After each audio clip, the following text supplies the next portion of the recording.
आज ना एकदम सोप्या पद्धतीने आपण ओट्सचा चिला बनवायचा आहे।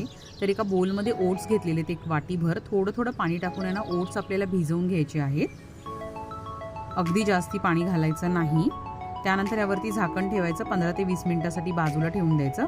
त्यानंतर आपल्याला यामध्ये बारीक चिरलेला कांदा, हिरवी मिरची, कढीपत्ता, बारीक चिरलेली कोथिंबीर, हळद आणि चवीनुसार मीठ घालायचं। लाल मिरची पावडर आवडत असेल तर घातलं तरीही चालेल।